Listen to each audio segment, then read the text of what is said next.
Thanks. That's perfect. Do you know, Ashley, are you in charge of transitioning folks from being participants to being panelists? Today, Michelle is in that role. Michelle Tran there. Hi, Michelle. Hi.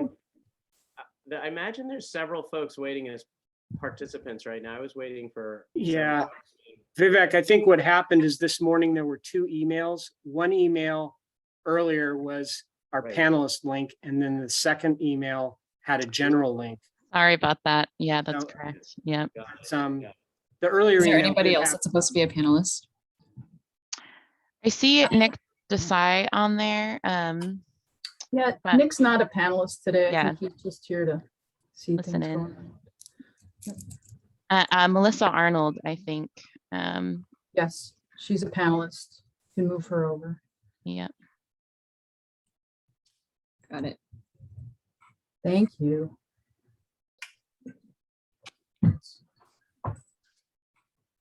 And there's an 823 number for whom I'm not sure that is. AB from our future work design consultant who's helping with Healthy Parks, Healthy Portland. Okay.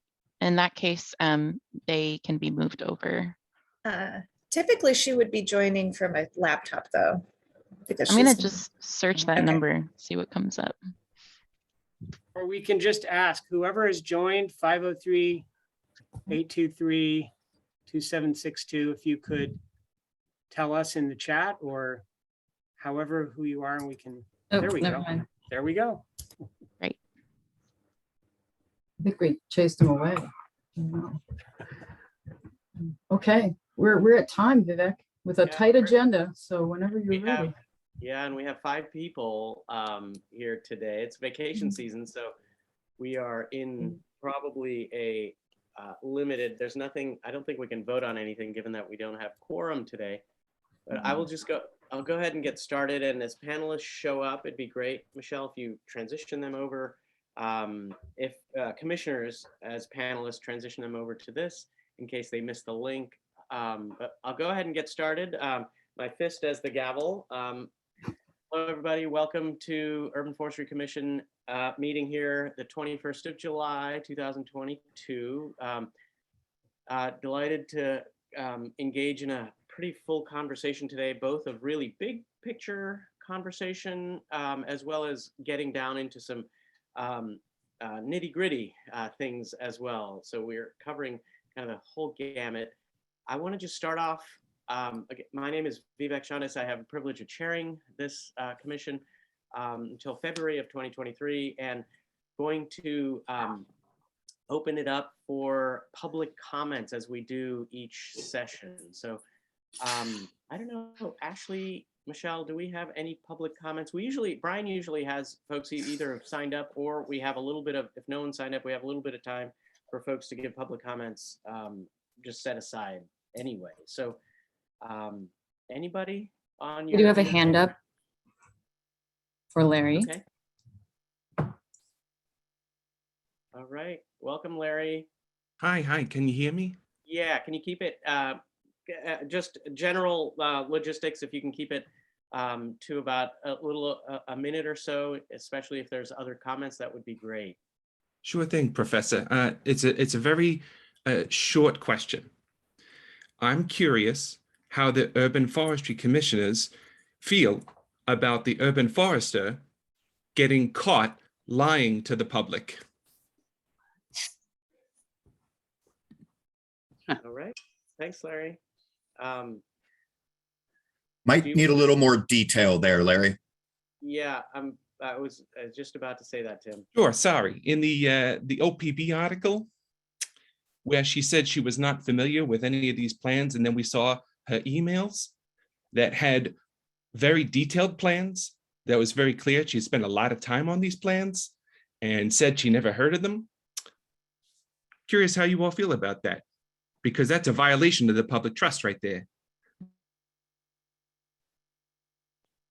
Okay, Tim, do you want to respond to that? And then we can open it up to commissioners. I would be happy to, Dr. Shondas. Thank you very much. So Larry, appreciate your question, appreciate your attendance. My name is Tim Collier. I use he, him pronouns. I'm the Community Relations Manager for Portland Parks and Recreation. And my staff accompanied our first female city forester and her BES counterpart in that OPB interview. The question that the reporter asked was, where is the physical IGA, intergovernmental agreement? And our city forester said that she didn't know where that was. So it was framing of a specific question that was then inserted into the story to kind of make folks feel like there was a lie. We have recordings of that meeting, and it is not that the city forester lied.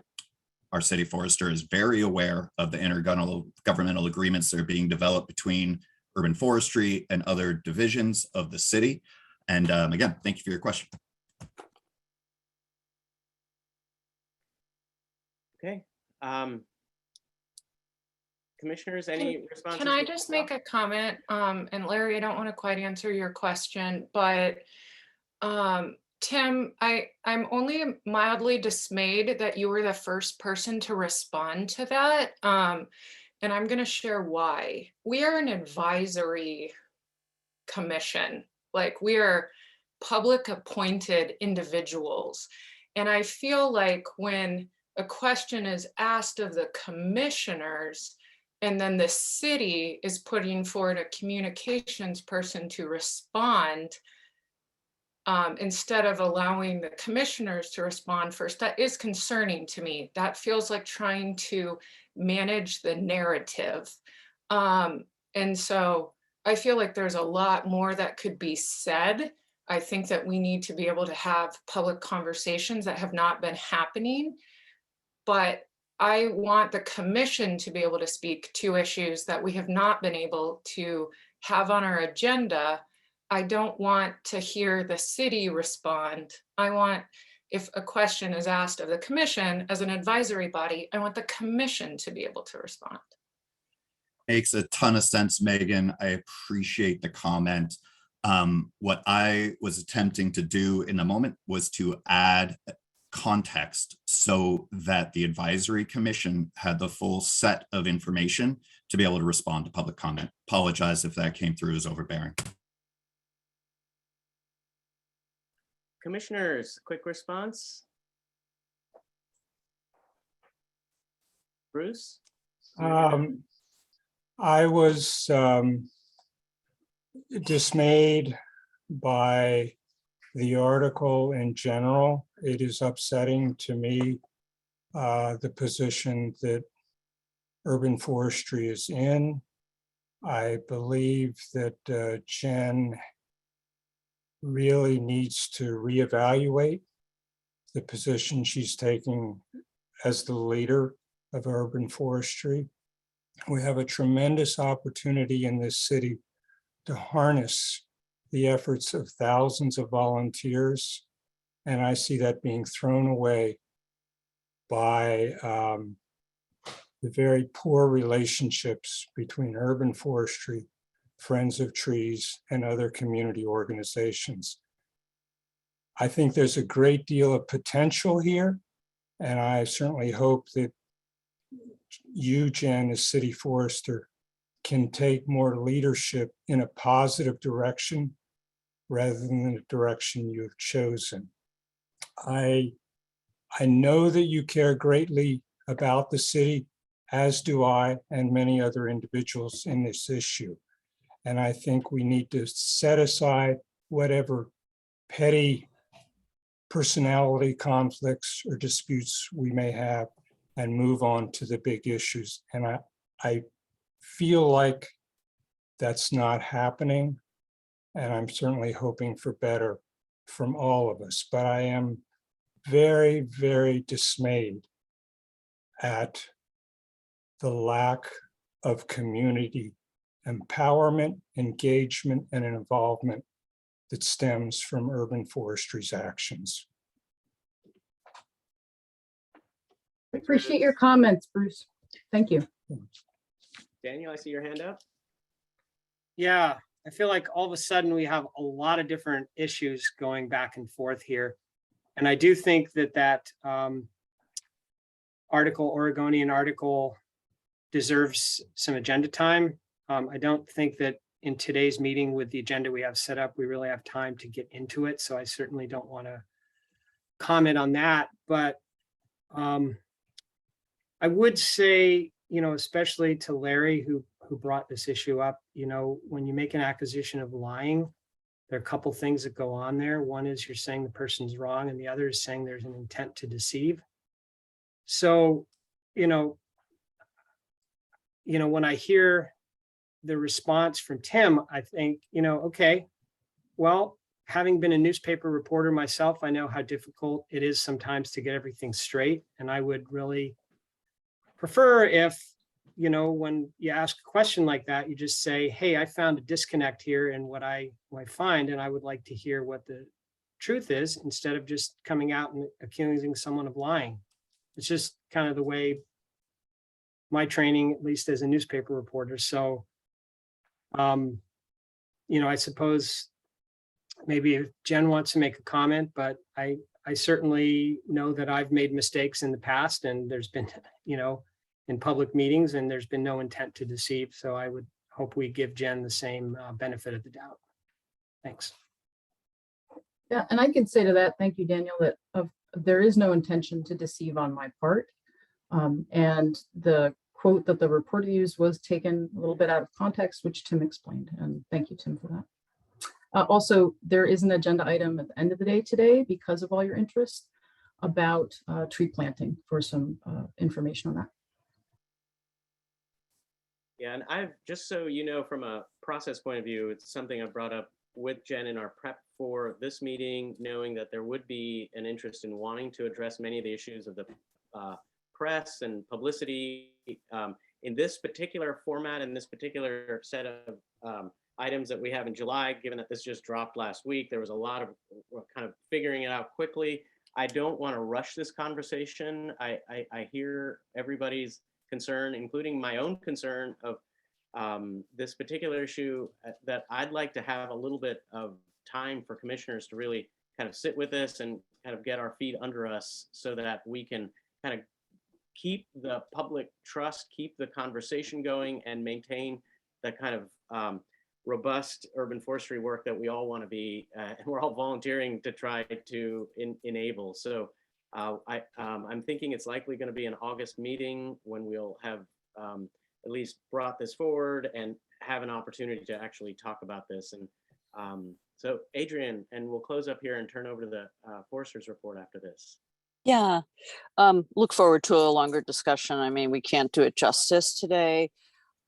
Just wanted to kind of bring us above the weeds. I mean, once we get into newspapers and getting involved and so forth, the real, I think, meaning and issues get lost.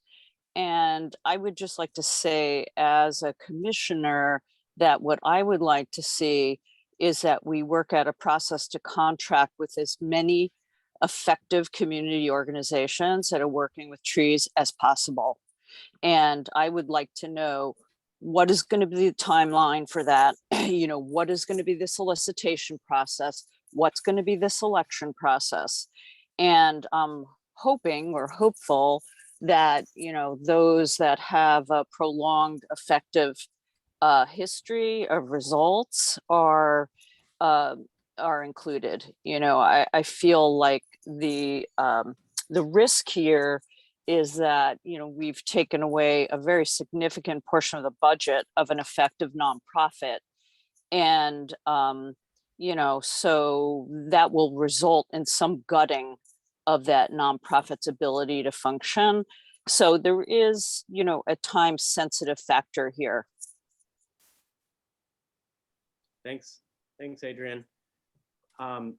We're over time on this particular issue. Roberta, if you have a quick response, Yeah. that would be great. Actually, thanks. I don't want to speak to the issue. I noticed Ashley's comment that there's 3 other public comments waiting, and it feels like it feels important to hear what folks have to say if you give them a minute. That seems important to not shut off the public comment since the commission took a lot of the public comment time to visit about this?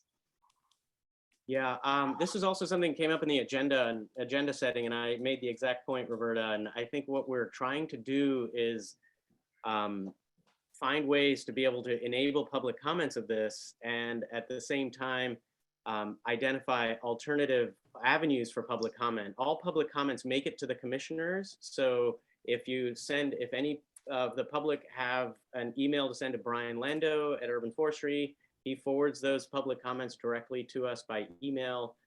Those are also part of the public record. So that ends up being another way to be able to get the public comment rather than necessarily only having this limited time. I was trying to get a little bit additional time today for public comments, knowing this was going to happen, but my job of trying to keep on schedule is really now compromised with trying to maintain additional folks who are showing up and trying to have public comments. It's a very big topic. I would encourage those who have public comments to come to the August meeting, where I'm really going to try to push for having additional time available for public comments, as well as a conversation, as well as our own conversation as commissioners with the city about this as well. It's not me wanting to shut this down whatsoever, at least as administering this. I've really checked in with Brian. There's also the August meeting that I'd like us to be able to come back to in terms of this conversation.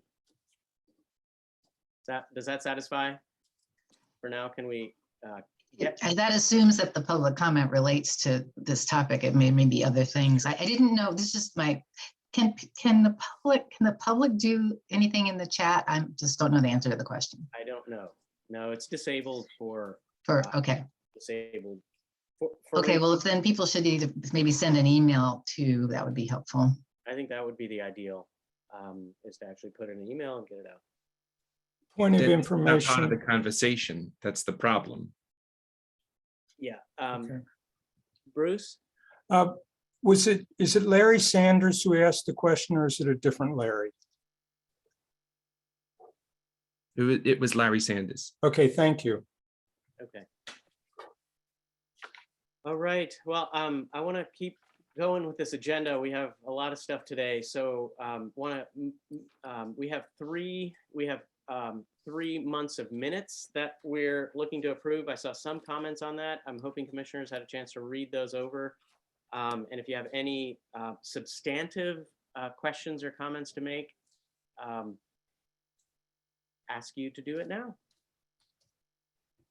Otherwise, I'd love to have someone call a vote for, we can either do them all at once, or we can do them individually, depending on the substance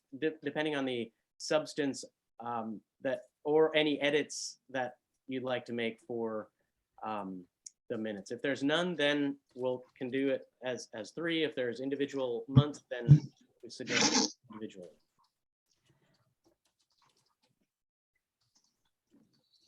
Roberta? Thanks. No substantive comments, just that for me, and I think the other new commissioners, we would abstain from the March minutes since we were not yet appointed. So that would need to be in the record if you do all 3 at once. Yeah. Yeah, Yeah, I agree.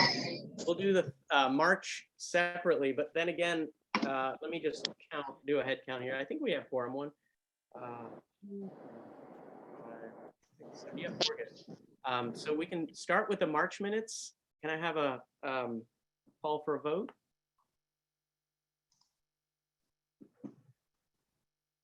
Okay, Bruce, I see Bruce's hand up. Daniel, you want a second? Okay. I'll second it. Okay. And we also, can we post Brian's email somehow for people? I saw that in the chat. Thank you.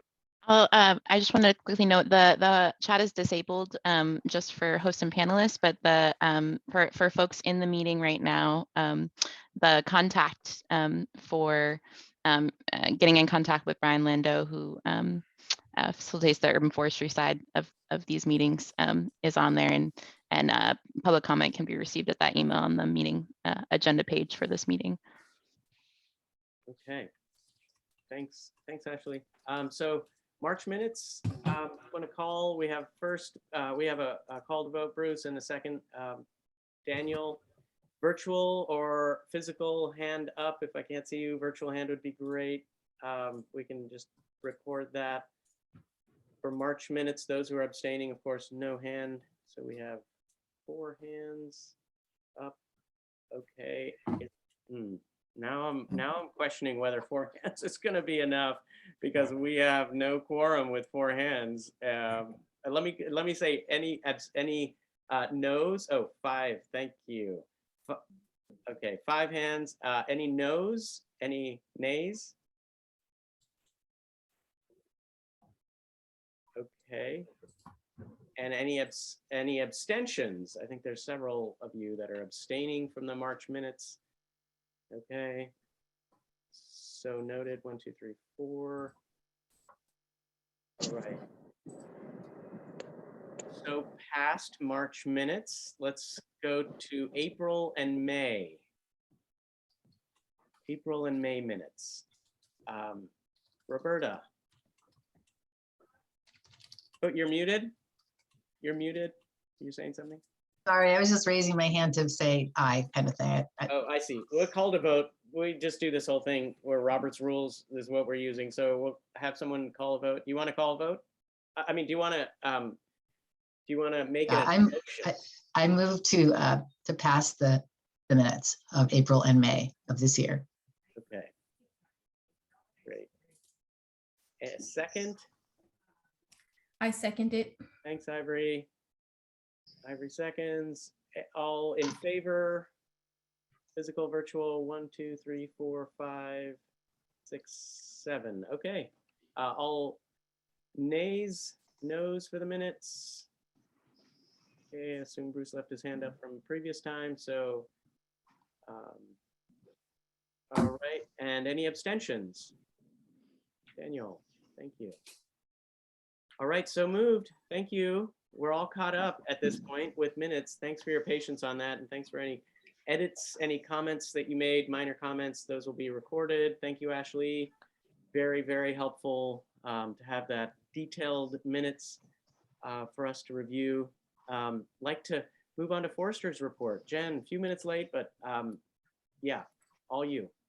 Thank you, Vivek. And as promised, Daniel, would you like to quickly make your announcement? Yeah, I just wanted to throw this out to my fellow commissioners. I've been asked to be on a panel for, or I should say task force for Portland Parks and Recreation. We're looking at long-term funding for some of its unmet needs, and that includes the street tree maintenance. I definitely want to get this put on our policy committee agenda for next Monday. But in the meantime, if anybody has any ideas along those lines about long-term funding for things like deferred maintenance, street tree maintenance.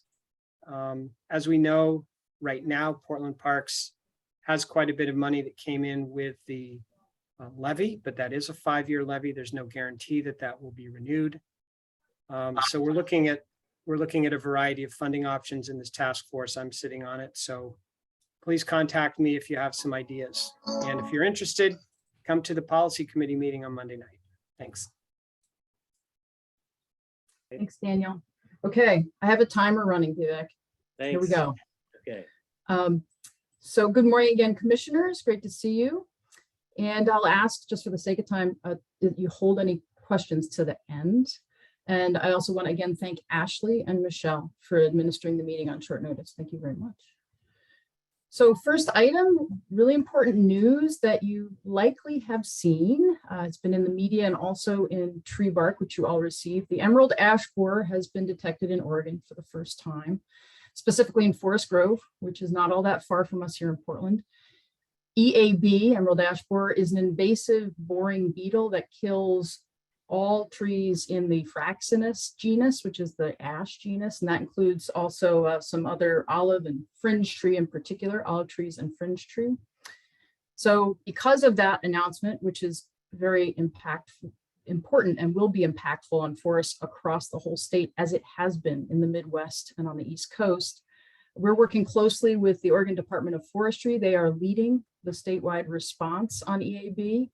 The current priority is awareness, how to identify emerald ash borer, which is a little metallic green critter that's smaller than a dime, and report it when people find it, everyone and anyone who finds it. So we've created a web page with these and other key information and links, and have and are informing commercial arborists, city and public property owners, and the general public about EAB, how to spot it, and how to promptly report it. Please share that information widely. The awareness and reporting are essential. And again, you have that all in tree bark, and there's also a page in the Urban Forestry website. Urban Forestry has been preparing Portland for emerald ash borer for some time. We removed ash from the city's approved planting lists a few years ago. We require and promote tree species diversity to improve forest resilience. We also maintain inventories of street and park trees and a citywide assessment of the forest that allows us to anticipate and manage impacts like emerald ash borer. And of course, those inventories are largely done by community members, volunteers, and help develop the state's emerald ash borer plan that I referenced earlier. So for your information, there are just under 95,000 fraxinus trees in Portland across all land use types. Almost 74% of these are in natural areas. So 74% of all the ash trees in Portland are in natural areas. Natural areas will be heavily impacted by emerald ash borer. Fraxinus also comprise about 4% of street trees and about 3% of park trees. So relatively small proportions there. And we expect, as it has been in the rest of the country, that the losses will be close to 100% of those trees. Second item, yesterday was the schedule for the current Title 11. Yesterday was the schedule for the current Title 11 amendment project to clarify Title 11 and also do some more technical type rather than substantive amendments. That was supposed to go to council yesterday. We've moved that time frame out to give council offices more time to be briefed and have complete information, get their questions answered. And our team has been doing those briefings and we'll be doing them for the weeks to come. A new date has yet to be determined, and we'll keep you posted on that. Third item, recruitment for urban forestry commissioners continues. It's actually posted on the city's career and jobs website as a volunteer opportunity. And some food for thought. A lot of our applicants come to us, I think, through word of mouth and relationships and community members that contact programs and folks like you.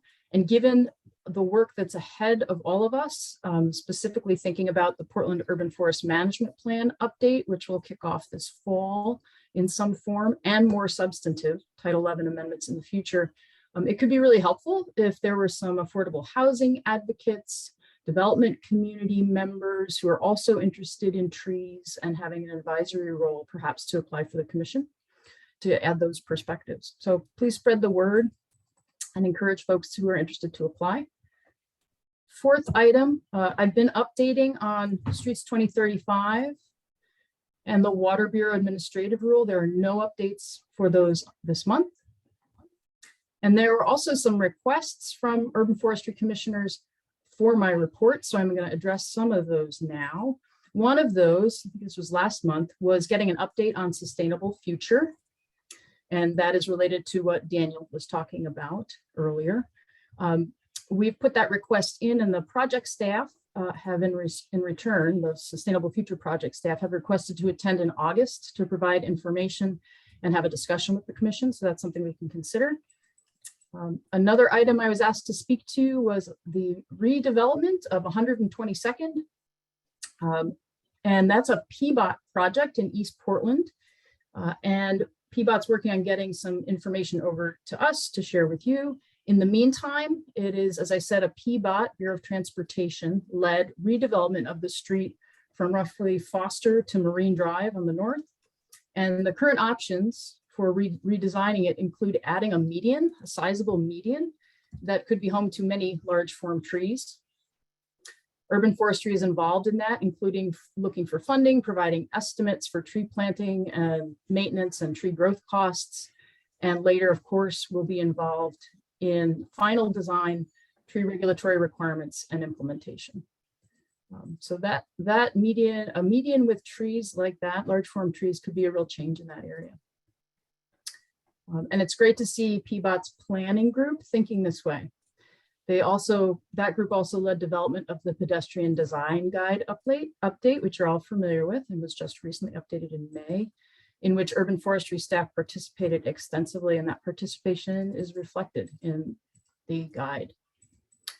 And the last thing that I've been asked to include, and will now, is some demographics for urban forestry, specifically hiring demographics and what is the makeup of our staff. So in July of 2012, so it's about 10 years ago, 6% of the regular urban forestry staff identified as people of color.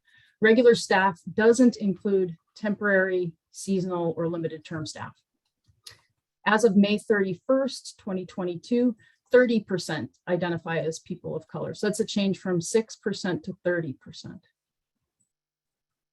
Also, in May of 2022, 28% of the regular staff in urban forestry identify as female or women.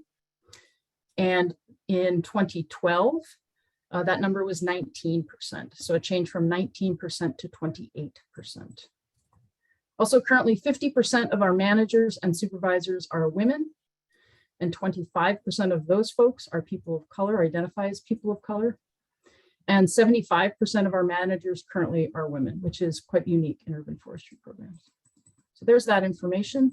I just have a couple other quick items, and I'm still doing okay, Vivek, on time. Some current recruitments that I wanted to make sure you all know about in hopes that you can spread the word around there. We have currently open tree inspector positions that we're looking to hire for, and applications are being accepted until the 8th of August. It's a really important position in terms of forest protection and expansion in the city. We also have tree technician positions open, and those opportunities close. Applications are no longer accepted after the 25th of August. Is that right? I'll check and see if that's correct. But I have 25th of August. Tree techs are, of course, the folks that staff 823 and trees at our email. They are the first point of contact for anyone with questions, concerns, permitting issues that they need to address, and reporting tree emergencies that we respond to 24/7. So it's also an important position. And third of the openings, ongoing now, we have open recruitment for arborist 3s and arborist 4s. These are the climbing and lead arborist positions. So please spread that news around. And again, those are all on the Portland Careers website. And then finally, some wider, broader climate action news. Yesterday, the Climate Emergency Work Plan went to City Council. Bureau of Planning and Sustainability has led that work, and Parks and Recreation, including urban forestry, is involved in the project closely. The work plan includes investing in trees by updating the Portland Urban Forest Management Plan and updating Title 11, and expanding tree planting and growing in in priority neighborhoods. Council adopted that resolution and the work plan. They then realized that they had intended to leave the record open for further public testimony. So the record is now open until the 24th of August for written public comments. After that, it'll go back to council to be adopted. So some further commitments from City Council in terms of climate action, climate emergency action. That concludes my report. I'm happy to take any questions you all may have.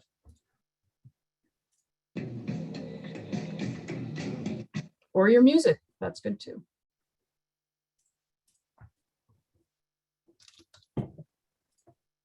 Roberta? Yeah, just a question about the climate emergency plan. So they sort of unadopted it until the public comments are in. Yeah, it was adopted. And then I think there was the realization just kind of organizationally that they've intended to keep it open for more comments. So more comments are being accepted, and then the intention is they'll be adopting it. I was just wondering if that might be worth looking at, and potentially having the policy committee recommend whether Forestry Commission should weigh in on this. It seems like, even if it's to support it, I mean, I think, and I may have missed it, but I don't know that we've actually looked at that or known that it was pending. So I think it's something that I guess I'd like to see it be the draft be distributed to the commission. And if folks agree, perhaps Daniel, we could put it on our agenda to see if there's any, comments that we can either help support what they're doing or push them a little more. We can certainly, Roberta, get the final slideshow and share it with the commission. Is there a document too? I have to look into that. I haven't led on this one, but I'll find out.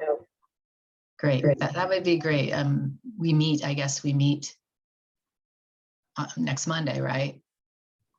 We can work on that. There is a resolution at least. We'll get Yeah, those two. that would be good to see. That would be good to see. So thanks. You're welcome.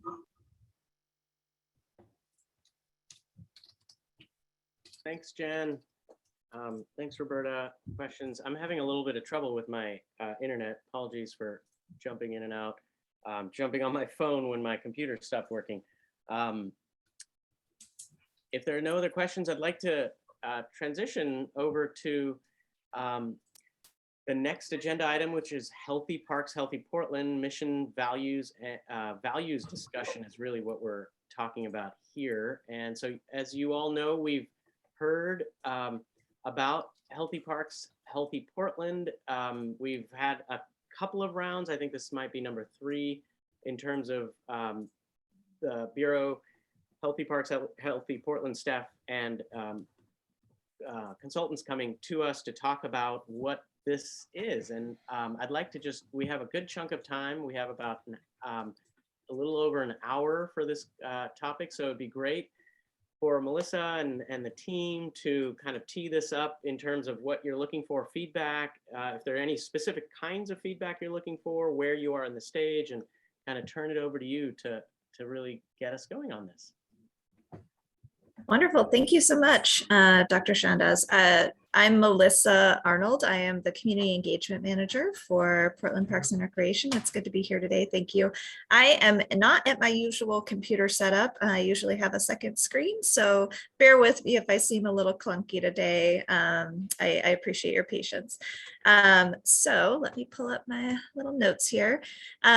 So today, to your question, Dr. Shandas, today we're going to spend some time together continuing the conversation about Healthy Parks, Healthy Portland framework. So last year we engaged the Urban Forestry Commission as part of our first wave of listening to gather input on our mission, vision, values. And since that time, our work teams have been busy drafting deliverables based on what we heard from our stakeholders. And that stakeholder list was fairly wide ranging. So some folks from this committee participated in the work team efforts. Greg Everhart participated in the mission, vision, values, racial equity statement co-design team, and Anjanette Brown participated in the actions and results co-design team.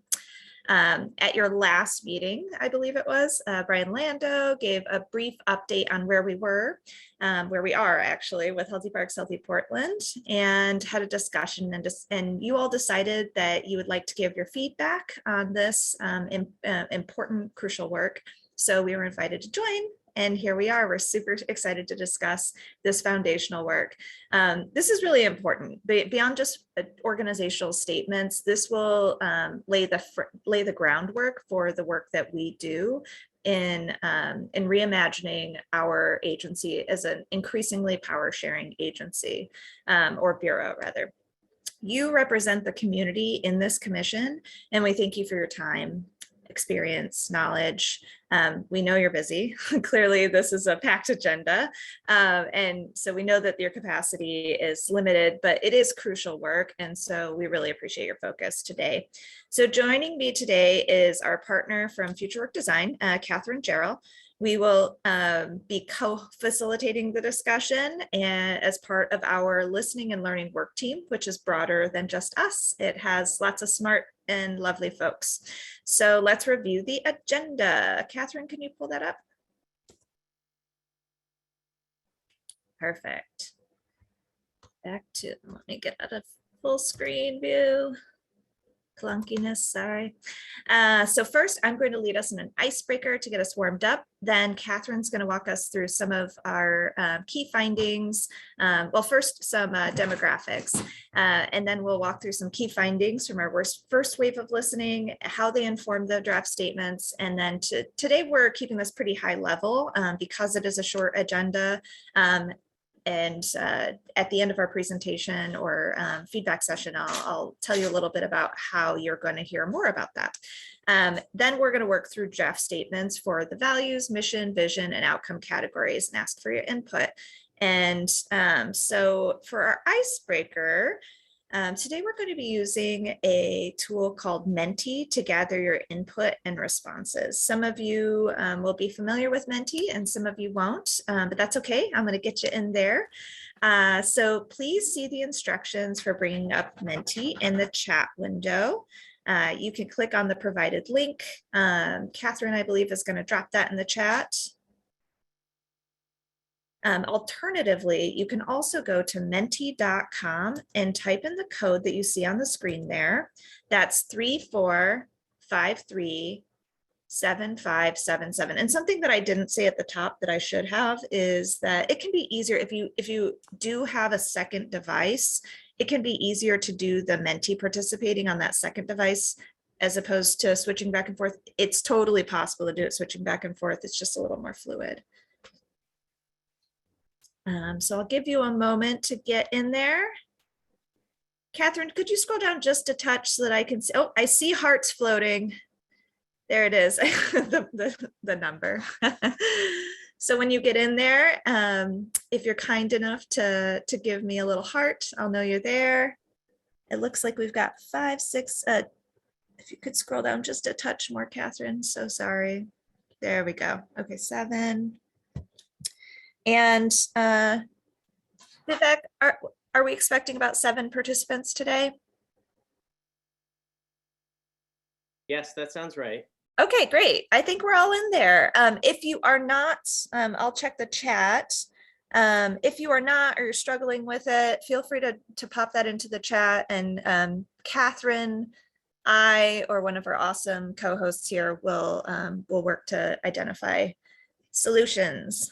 Okay. So I'm going to move us on to our icebreaker. But before I do that, throughout the day, Catherine will be sharing responses in this tool through the live in the Zoom window. If you have any difficulty, like I said, post in the chat.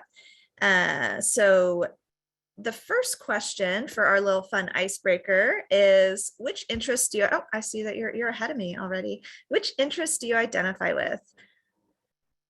So we've got one person.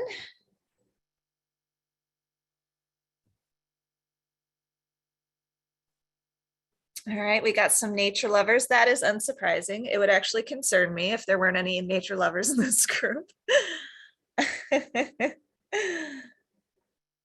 Okay, thanks, Adrian.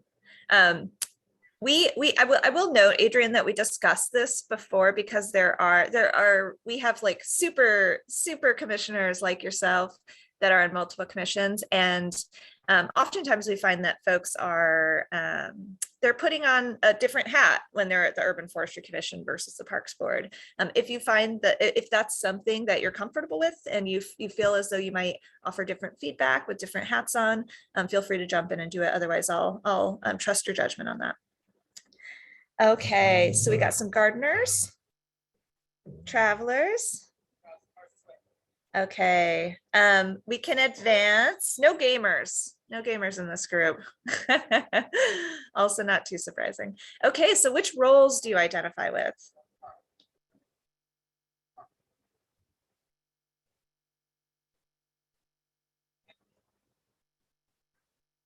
Okay, getting some folks in here. Where are my middle children at? We've got activists. Yes, we do. Friends, helpers. This is lovely. We've got some youngest childs here. Speaking of being a pet owner, I'm in a small room right now with my dogs who are seeing some dogs outside outside the window. So if you hear an explosion of barking, that's what's going on. Sorry about that. All right, we can move forward.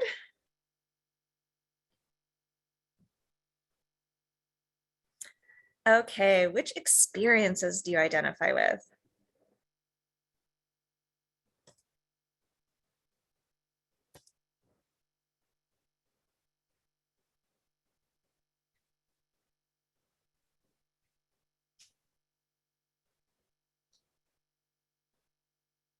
Sometimes it takes a minute.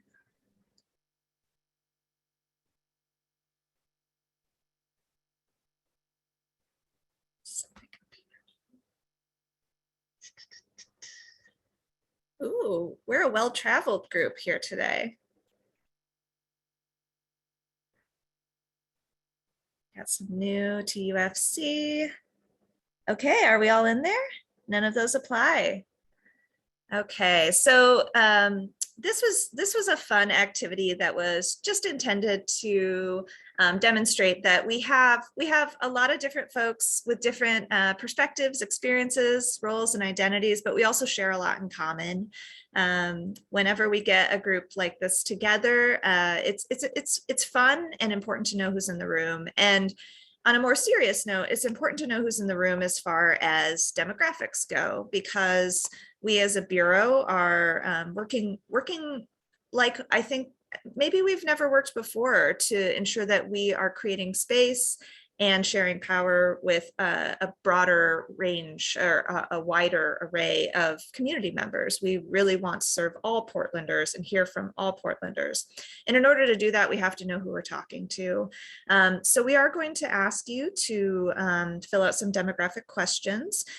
This is completely optional. If each slide that comes up that Catherine will be walking you through, if there are any questions that you're uncomfortable with, or if there's anything that you're really not wanting to share about yourself, that's okay. There should be an option to decline for each of those. But if you're willing and able, we would be really grateful to know who's in the room. That way we can ensure that as we move through this listening effort, that we're talking to a wide array of folks with lived experiences and identities. So at this point, I will hand it over to Catherine.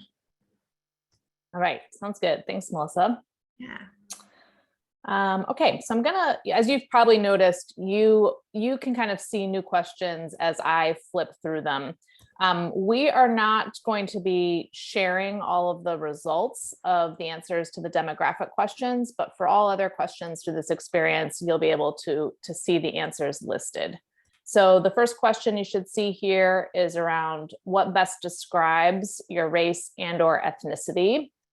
And I will stop sharing here for a minute as we go through these.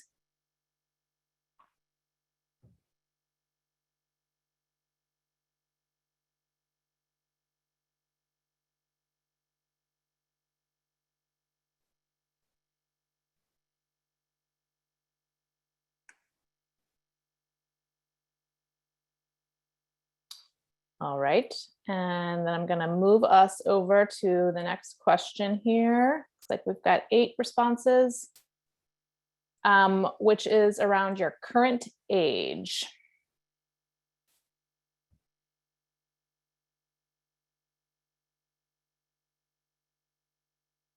Thank you.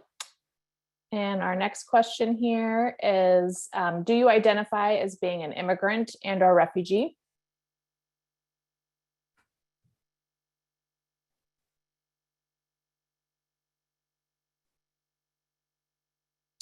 Great. And then what best describes your current gender identity? You'll note that there is kind of a selection here for not listed above, and there will be one question at the end where we provide an opportunity for you to provide feedback on the questions as a whole, or if there was ever an answer that was not provided that you would like to see change in the question moving forward. That'll be your opportunity to put that.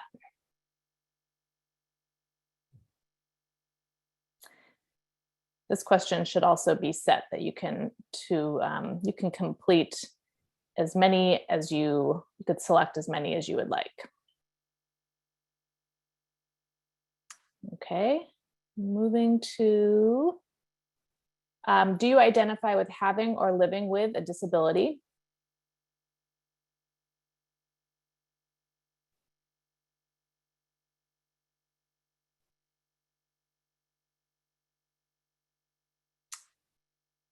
And then if yes, which best describes the nature of your disability?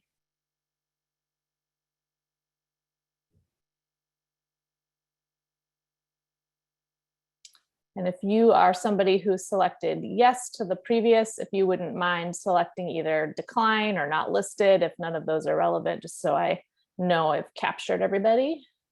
I feel good. And then including yourself, how many people currently live in your household?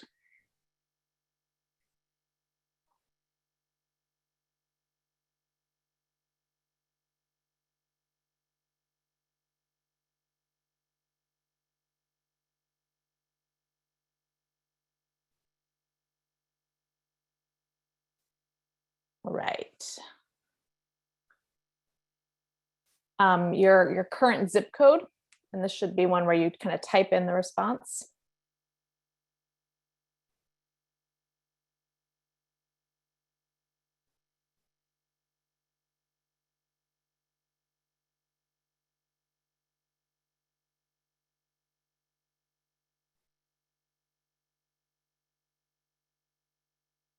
I think I'm just waiting on one more person. Excellent. And then this is kind of our final question here, which is if there's anything else about your identity, lived experience, or these questions that you would like to provide input on, please let us know here.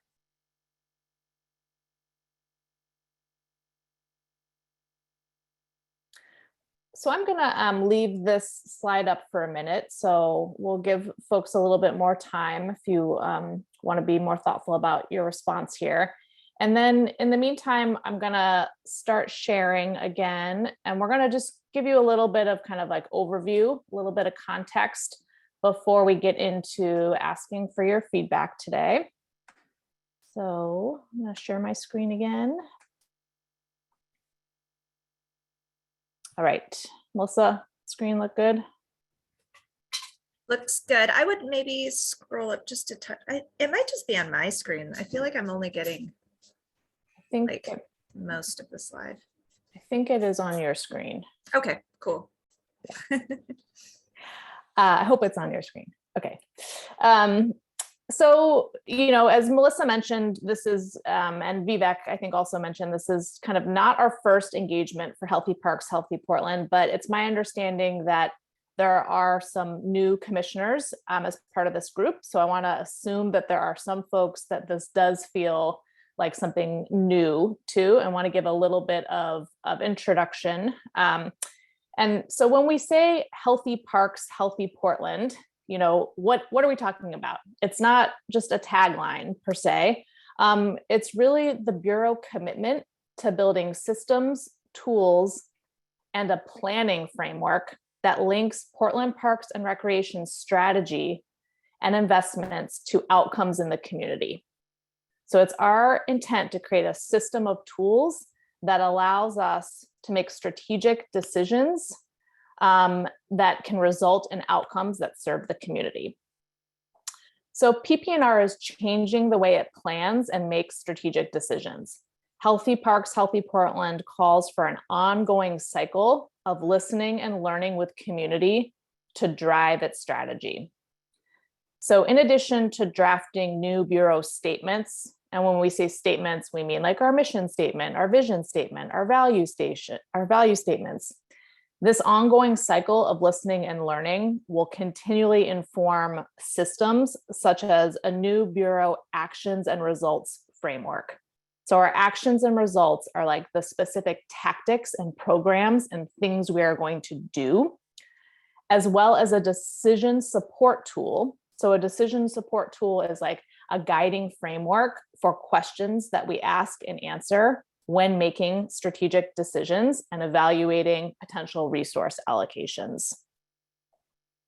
So through this new way of making strategic decisions, PP&R will be more responsive and transparent and will be better able to address inequities in our system.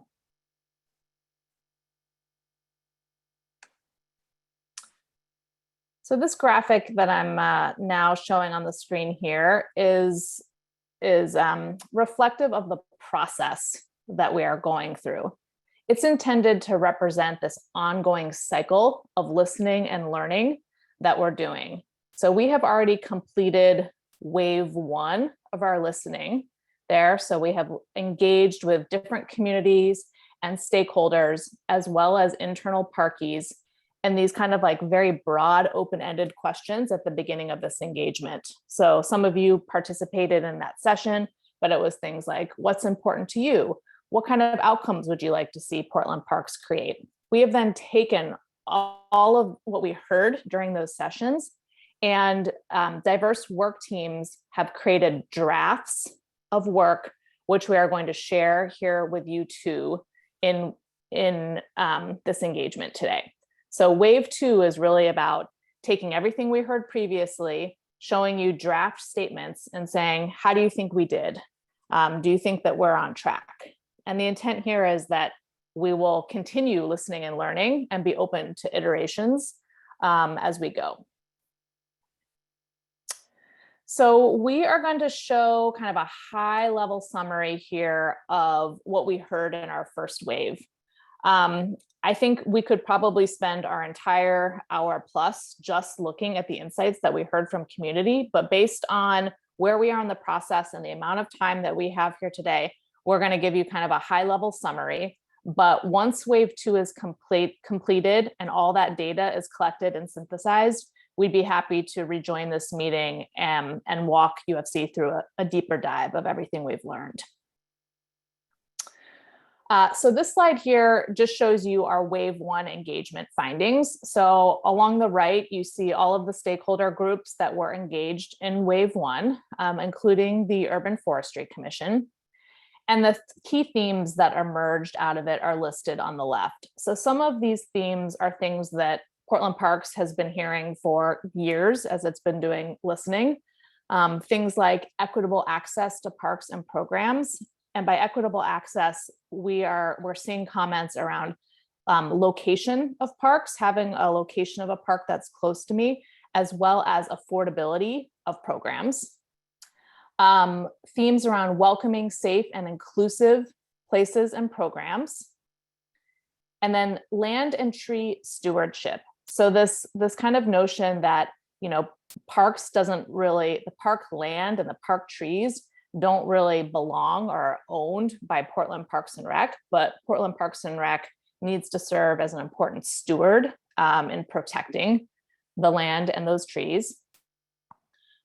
Parks as an essential service. So this notion that, like, you know, having access to parks and having access to parks programs is really a right and is really something that everybody should have access to and part of building healthy communities.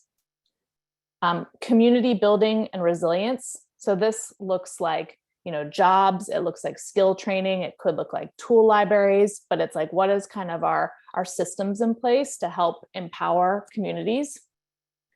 Community-centered engagement. So that's looking at who we're engaging with in decision-making and how. And then public health and vitality. And although we've kind of seen, you know, trends over lots of years of listening in kind of like personal health and well-being, we think that coming out of the pandemic, there's been sort of a shift to thinking a little bit more broadly about Portland Parks' role in overall public health. Okay, so these are kind of the themes that our work teams received, not only this high level, but like a much deeper dive on all of the insights. And we're asked to take that input and create some draft work out of it.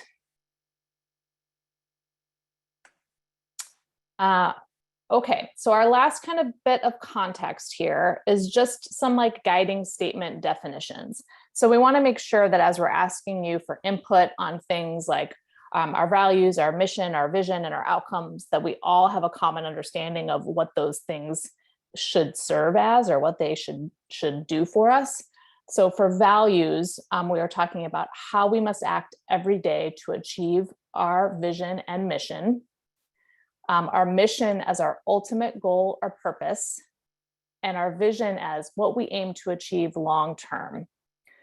When we say outcomes, we're talking about broad community goals we contribute to. You'll see here the racial equity statement is also defined on here. That's actually not part of our engagement today, but is part of the suite of overall guiding statements.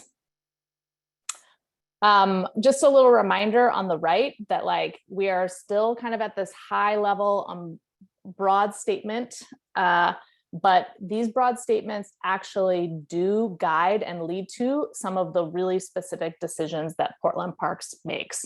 So decisions like what we fund, who we hire, how we train, what are the programs and services we offer, what do we charge? I know that there's like, you know, a lot of desire to get into the specifics of those pieces, and those pieces all live in that actions and results framework that we referred to earlier, which will be guided by these higher level statements. Okay, I am going to dig in. So our kind of our first piece here to share with you is the value statements. Okay, so these value statements are the current value statements. So you can see, what are we going from to? So up on the top, you'll see the little guiding statement definition to remind you that when we say value statements, we are talking about how we must act every day to achieve our vision and mission. And currently there are two sets of values for Portland Parks. There are the values that are located on the public website, which are listed here on the left. And then there is a much simpler set of values on the right that Portland Parks created to help guide and lead the last budget process. Okay, so this is where we are currently. Give you a minute to read those. Our design team really wanted to consolidate this into a clean list of no more than 5 that were updated to reflect our current approach and the needs of community. So that design team went through a series of exercises to explore different alternative options and test alignment. After looking at inspiration, the team liked having one word with like a supporting statement or phrase following it. And they really thought about how these need to connect to what parkies should be doing every day. So these are the proposed future state values on the screen here. Anti-racism, inclusivity, accountability, stewardship, and connection.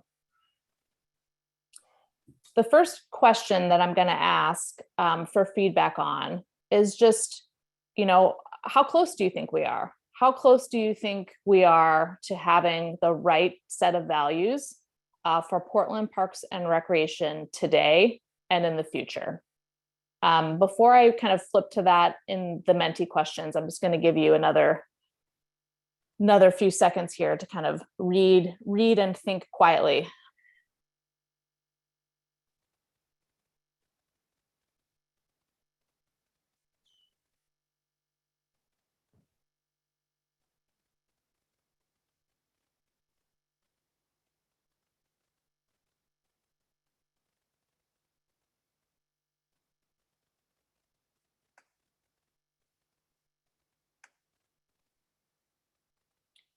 Okay, I'm gonna flip the Menti over, but I'm also gonna bring back the values for anybody still processing. Adrian, yeah.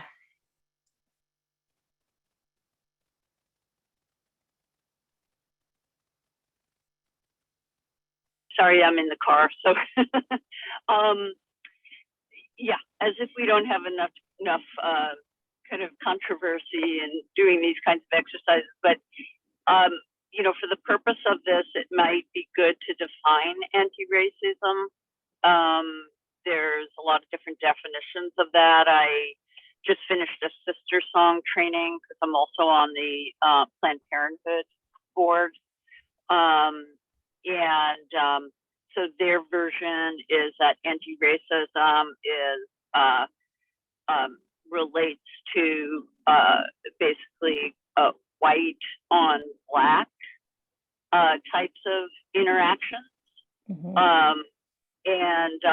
So anyway, since it is a broad community statement, it might be good to figure out, okay, well, what is that? And if it's not as inclusive as we want it to be, maybe the words need to be somewhat different. Yeah. Yeah. And we do, there is a kind of a racial equity statement that I said is part of kind of the suite of these deliverables. And I believe that goes a lot more in depth into describing like what we mean when we talk about anti-racism and how we will do that work. But this is telling to me that, we're always testing, like, do these things work on their own or do they always need to be seen together? So that's kind of information that you brought that up. So thank you.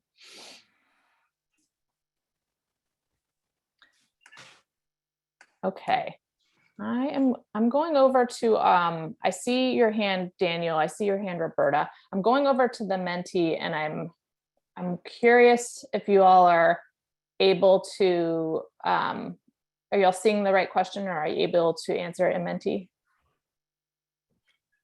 Yeah, I was just going to note also, Catherine, correct me if I'm wrong, but there is an open-ended question after this one where we can get some of those. Yeah, so I think some of the comments might feel really good being entered after this slide. Yep. This is like our quick pulse check, and then you'll have an opportunity to say, how can it be better? How can it be stronger? My question is more Daniel. like, Yeah. I don't understand how to answer this question. Okay. Maybe you could give some more guidance. How close do you think we are to articulating the values for PP&R? Not sure really what that means here. You're clearly not asking us whether we agree with the values, but you're saying how close are we to articulating values? Does that mean, do we like the language that you're using? Do we think the language could be a little better? Could you give us a little bit more? Yeah. Yeah, I think the framing of that question is kind of intentionally different than do you like, because we're trying to get away from kind of maybe your own personal view. We're looking at you as an advisory committee to help represent, community. So we want you to kind of look at it as, yes, do you like these values? But even broader than that, like, do you think that these are the right values that represent like what we've heard and learned from community to date? Catherine, based on what was on the slide before, so we like comparing the two slides? Yes. So you mean based on these values here? Okay, so if we're being asked how close do you think we are to articulating the values, I'm guessing, we're not, what are we comparing what's on the screen now with maybe what we think the public is telling us, what we think the public told you? I'm just not sure how to answer the question. Yes, based on kind of your role in UFC, what you think reflects the values for Portland Parks based on your advisory role in UFC and based on what you know of as the needs of community to date. Okay, thank you. And Catherine, what I interrupted Daniel to clarify too is, are we saying, like, is this what we think the values in essence should be, or how well Portland Parks is in effect living into these values? Because that, I think, is the complexity of this question. Yes. The second question, how well Portland Parks is doing it, is a future question we are going to ask. So we are asking the first, which is, do you think these are the right values for Portland Parks? Not how well are we living them today?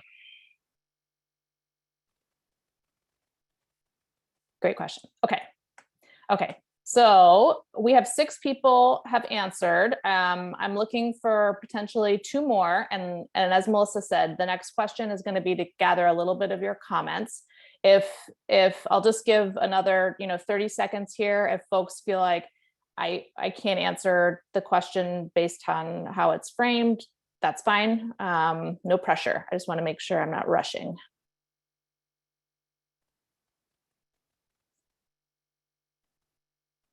Okay, and Menti is pretty cool in that it allows all of you to kind of see where your peers are at. And it tells us that kind of like 5 people put this in kind of a 4, and we had 2 people in more of a neutral spot of a 3. All right, I'm gonna move us forward. Once I move the screen forward, we can't kind of go back. We all kind of move as a group, if you haven't already been able to tell that from Menti. Okay, so this next question is around, what suggestions do you have for improvement for our values? So a lot of people were kind of at a 4. That's pretty high. Is there anything specific that you feel like we could change to make that a 5 for you? For those of you that were in more of that neutral zone of 3, would love some guidance or input on suggestions you have for how you think this set of values can be stronger. And I will go ahead and bring the values back up so you can look at them again. And Adrian, I know that you're on your phone, but I do want to say it'd be great, that comment that you made earlier about clarifying anti-racism or clarifying that's exactly the kind of feedback that would be helpful for folks that are dialing these in.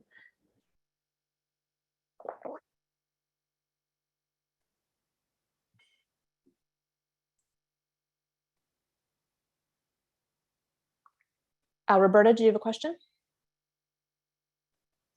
Are you asking for feedback on how we think it could be improved at this moment, or are we not doing that yet? Okay, I have a couple of observations. One is that at sort of a general level, it feels like, maybe I missed it, there's a lot of words there, but I think there needs to be a recognition, maybe it's in the connection or in the stewardship of nature, that we are also, we are working for people, but we're also stewarding, fish and wildlife, water, air. There's sort of this component of nature that I feel like needs to be reflected better in terms of the assets that the Bureau is responsible for, which is sort of a segue to another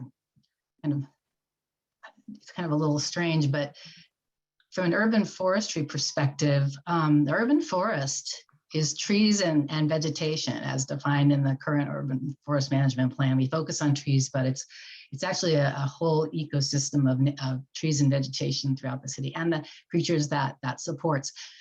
Last I understood it, more than half of the urban forest is on private property. And the urban forestry program has stewardship and responsibility for that. We regulate those trees on private property, we plant trees on private property, and we have to have a relationship with people around the urban forest that is not part of the common resources referred to in stewardship. So as you talk about parks and recreation, and even the reference to parkies, the focus, the mission of the Parks and Rec, from a lot of people's perspective, is parks and community centers and natural areas.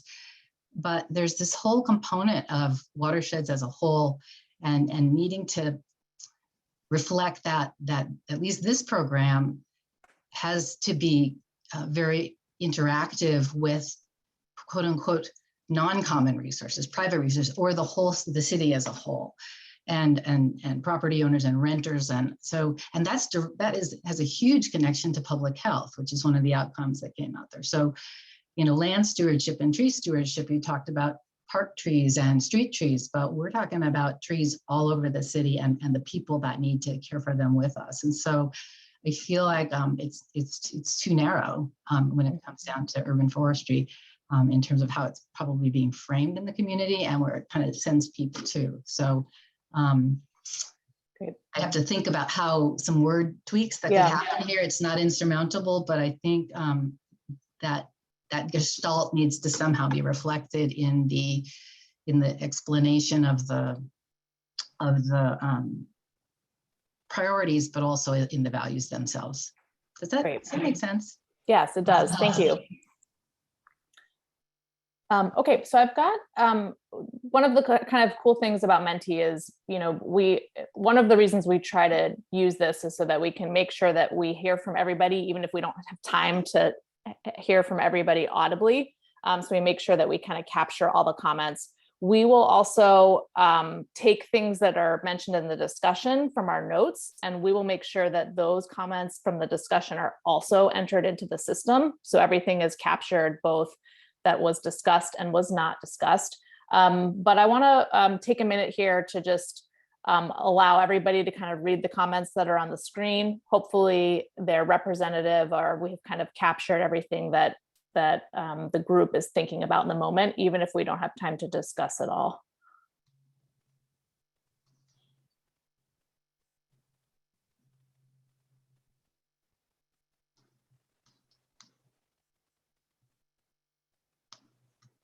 Could you scroll down a little bit? Yeah, Thank you. Yeah. I'm sorry. I'm just like scrolling at my own reading pace, which is not everybody's. You're faster than me. I do want to also just mention after this, and these are part of my closing remarks too, but next week I'll be sending out a survey option. So I know that one or two folks have messaged about not being able to use Menti and toggle between devices. Totally cool. That's all right. We've planned for that. That self-paced survey option will be just like this, only you'll be able to move through it on your own.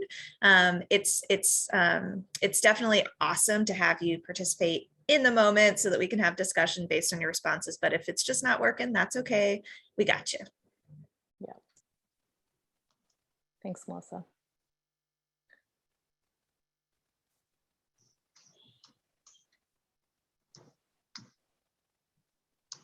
Okay, great. Yeah, quite a few comments here around wanting more specificity around the mention of nature and trees, right? Common resources might feel too broad. I think in every session, we often hear that, values doesn't feel reflective enough of the specifics of how we're going to do something. And, again, that a lot of that detail is really going to come out in the actions and results. So we think about it as kind of a system, and each system kind of serves a different purpose. But we want to make sure that the values are driving the right actions and results.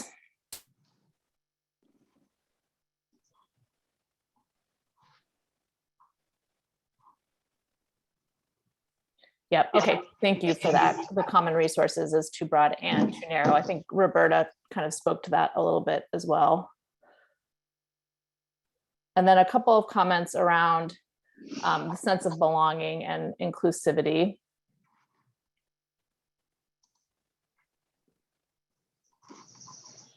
Okay.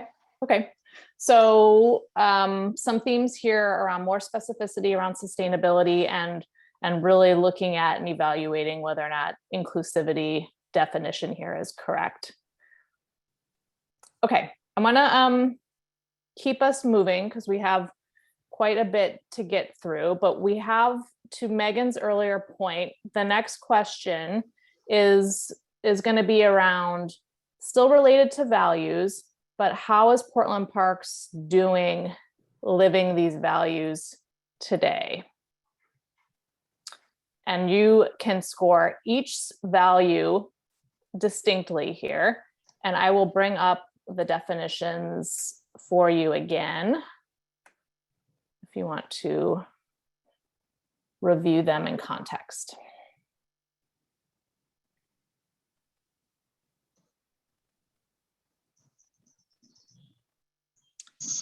And following this question, so similar format, we're really looking for kind of like a quantitative score, a quick pulse check on like where are we doing better, where are we doing worse, and then there'll be a follow-up question around, asking for more detail and context around your answer. So you'll have the opportunity to provide that too.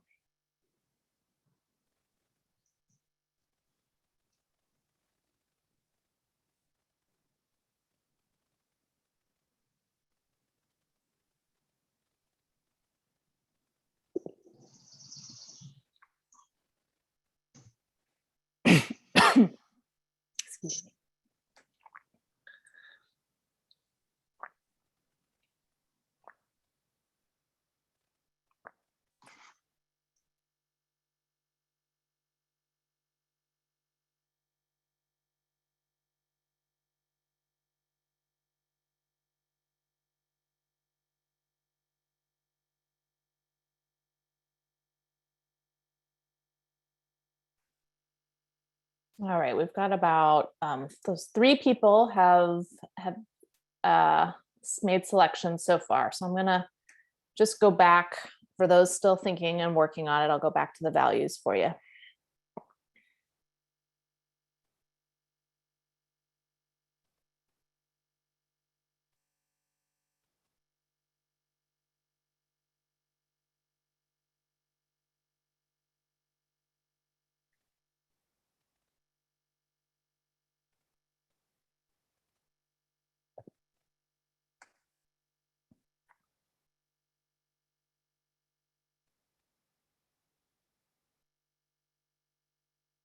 All right, so we are at 5. I'm going to give just another minute here for anybody still contemplating.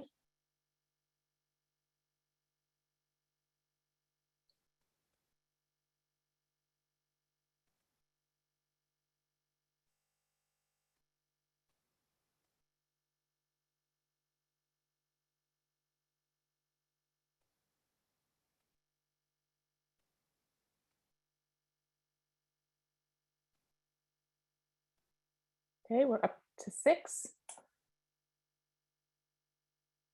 So overall, so far, we have kind of like an overall average of 2.6 here. So I'd say that's kind of on the lower end of what we've seen in some of our sessions, with both accountability and connection being kind of the lowest, and stewardship being higher in comparison to the others. I wouldn't say necessarily it's a high rating for stewardship, but higher than some of the others. I'm going to go ahead and kind of flip us to the next question here, which is thinking about these, and particularly in thinking about the ones that you ranked lower. How could PP&R better live these values? So what specific suggestions do you have for things that PP&R could start doing, or could do differently, or could stop doing? And specificity is great here.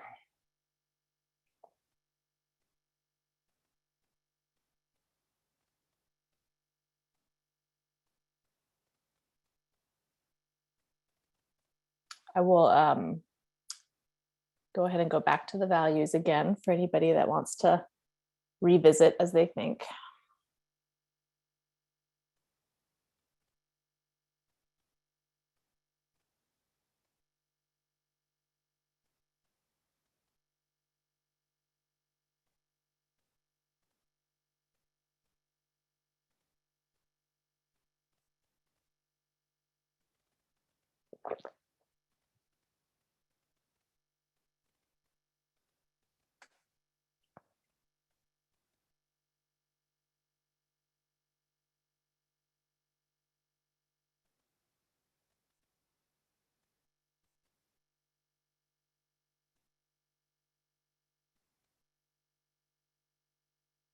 So we've got a comment here around more transparency to community. Couple comments around that. Catherine, do you mind if I ask a clarifying question around one of the comments, since we'll be tagging these? Of course, always. Thanks. I see that there's an involve other bureau staff in conversation on the urban forestry. And I want to clarify, do you mean other staff within the bureau or other bureaus staff?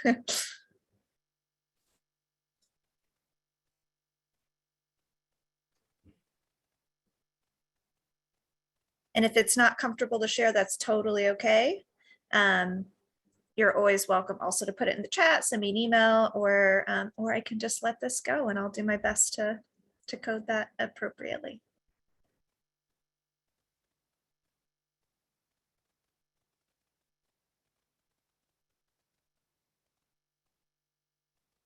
Okay, or we may have somebody put their comment in and then went to refresh their coffee. Okay, so yes, I was also wondering for a little bit more context around that comment. All the other comments really seem to be around, more transparency, working better with community groups.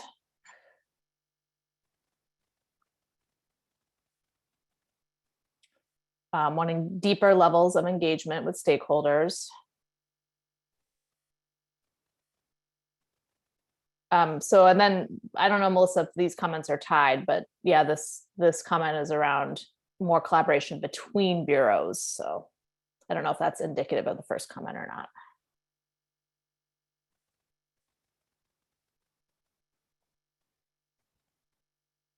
Collaboration with community. Okay, well, while we give just another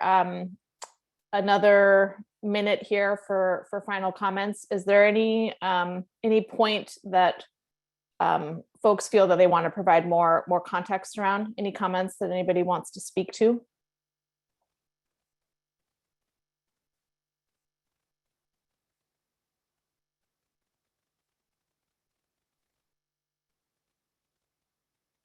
I might just offer, this is Vivek, I might just offer that part of what I'm trying to reconcile in my mind, just for your background, I guess, is my role, at least in this role of chair of this commission, like trying to adhere to the kind of, trying to adhere to the title of what the Urban Forestry Commission is charged with, alongside these broader value statements and kind of actionable, and these actions that are being taken. And so for me, I don't necessarily know if I have really good perspective at the bureau level. Like, we are pretty, like, I don't know, I'm speaking for myself, not necessarily other commissioners, like we're pretty, at least the approach that we've taken is it tends to be pretty narrow in the scope of what we are charged with doing. And while the charge in Title 11 could be interpreted as a bit broader, we have really narrowed the way in which that language has been interpreted. And so that really brings up for me, I just admit, I guess, real struggle with trying to go through this exercise and trying to reconcile in my mind the kind of big value questions that are in front of me and the kind of charge that we have as a commission. And so that's just a schism that I'm just kind of like, okay, I'll put forward some thoughts, but it's really hard for me to like make sense a lot of that bigger picture. I know things I'd want to strive for and want to move general city management towards, and then the Parks Bureau towards, but perspective it feels really challenging. I'll just at least offer that. And that's nothing to say about this particular process. It's everything to say about how we as a commission have kind of interpreted our role in and that can be questioned, it can be reinterpreted, of course, but right now that's kind of where we are. And we just had a retreat in June that kind of tried to flesh some of that out, and lots of things came up about ways in which we could interpret that. Melissa, did you want to respond to that?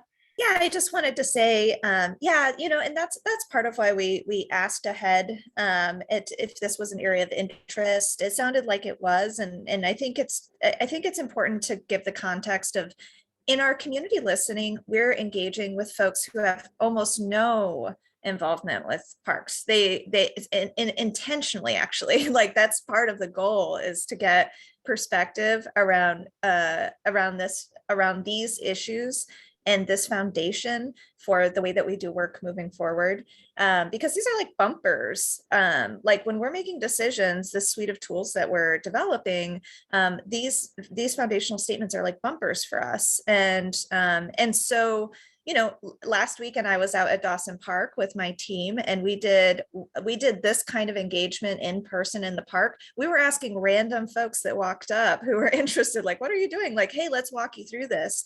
And we gave them a lot of the same context that we're giving you. And so what I would just ask is, think of yourself as a community member and with some specialized knowledge in urban forestry. And if you can think about, like, what do I want out of my parks and recreation system as a person in this community who knows a heck of a lot about the urban forest, I think that would be a really great framing. Catherine, do you feel like that's what we would hope for? Yeah. I mean, I would try to take some of the pressure off, knowing that, we are meeting with, that's why we're meeting with a diverse group of community groups, knowing that everyone has different expertise and a different vantage point, and a different agenda, right? And we're also looking at engaging as much of the community at large as we possibly can. I have a lot of trust in the process of just doing a lot of far-reaching engagement, that the themes emerge that are meant to emerge, and that it works. So I don't want to just put too much pressure or accountability on you, given your perspective. Melissa, I wonder if maybe just lastly, if you want to speak to this question around houselessness in the community. There's a question here around what about the houseless community, and is that issue outside of scope for Healthy Parks, Healthy Portland? I guess maybe I would need just a little more clarity if the person who put that comment in is comfortable speaking. I guess my question is, do you mean in living these values in support of people living outside or without permanent housing?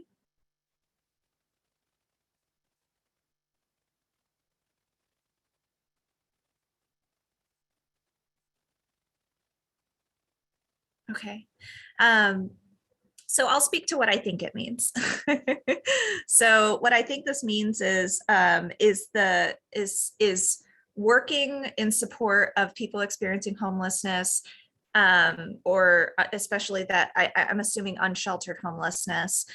Is that outside of the scope of Healthy Parks, Healthy Portland? I would say no, actually. Healthy Parks, Healthy Portland is a framework for decision-making moving forward, and in such a way that we're engaging the community in an ongoing cycle of listening and learning.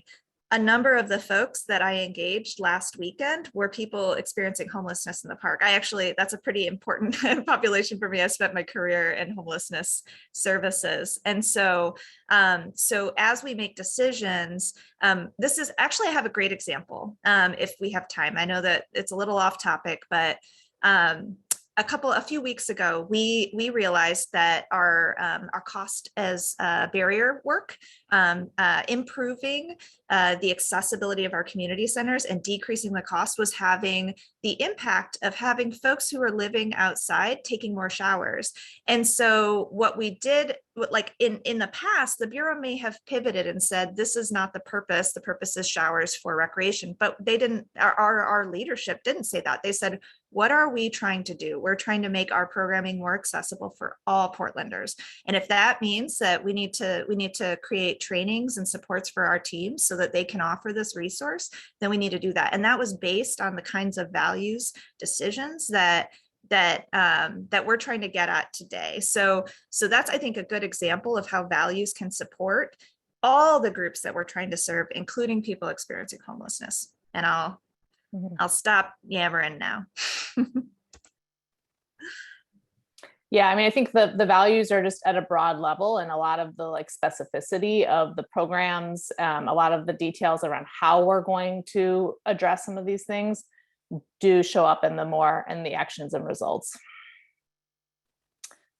Okay, let us go into chapter 2. I know we've got about a half hour left. I assume that Vivek would like us to stay honest to the end time here. So I'm gonna keep moving here, and we are gonna show you now, we talked a little bit about the fact that these things all work in a system.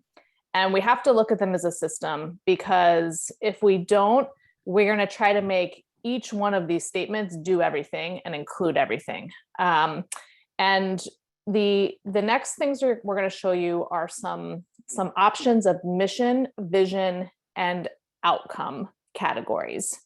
So you will see them grouped together. So there will be 3 options. And we have not given these options specific names because we didn't want to be too leading. So they are rabbit, squirrel, and goose is the 3rd one.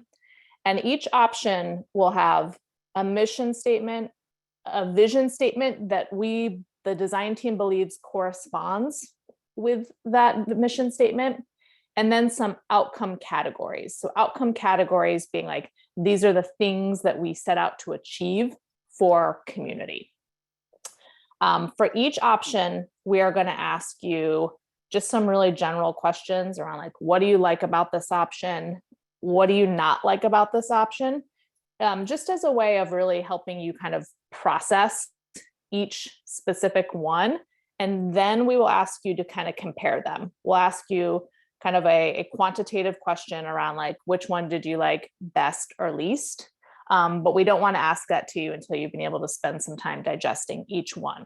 And that's got our next 30 minutes is to cover kind of that piece of it. So I'll try to keep us honest to that. Okay. I need to interrupt here. The Please. agenda says this ends at 11:15, this agenda item. Yeah, I put that in the chat as well. So Oh. everyone mentioned it. Because I think we have another discussion with Jen at 11:15 about the tree planting update. Okay. Yeah, I think there was maybe just a touch of a miscommunication.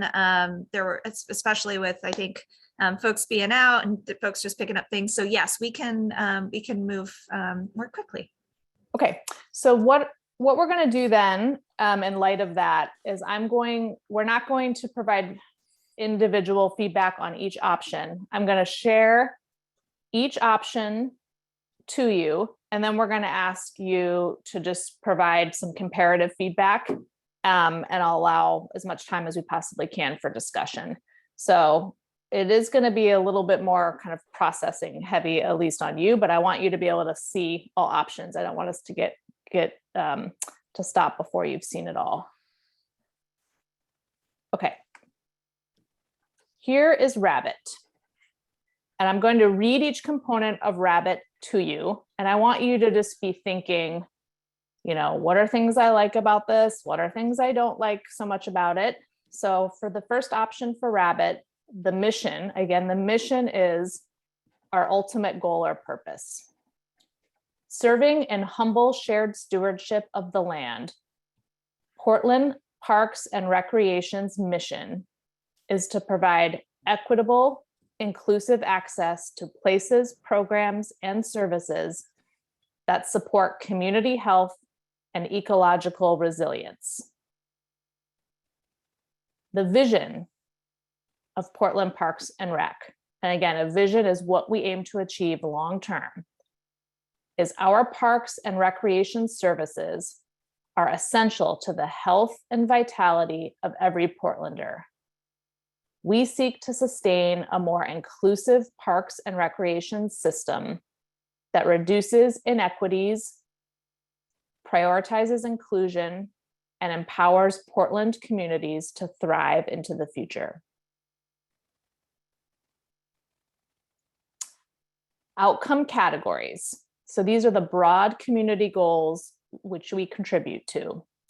We seek equitable outcomes in accessible, safe, well cared for public spaces, clean air, clean water, and a thriving urban forest, community and civic connection, mental, emotional, and physical wellness, climate change resilience, learning, play, and discovery, and great jobs at a sustainably operated organization.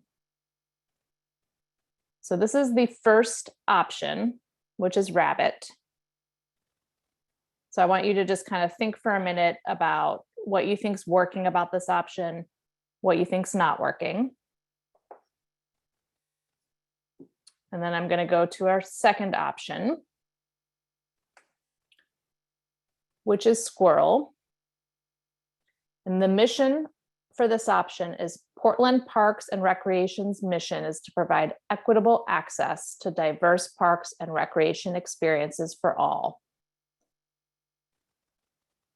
with a vision statement of, we envision a future where Portland's park system is responsive to diverse and changing community needs and is a thriving, dynamic resource to sustain and improve the health and livelihood of all Portlanders. We envision a future whereby consistently centering communities that are most impacted by inequities, we will be leaders in reshaping a more just and vibrant Portland. The outcome categories are identical for this option as the previous option. So you don't need to kind of process new information there. But a different mission and vision statement for squirrel.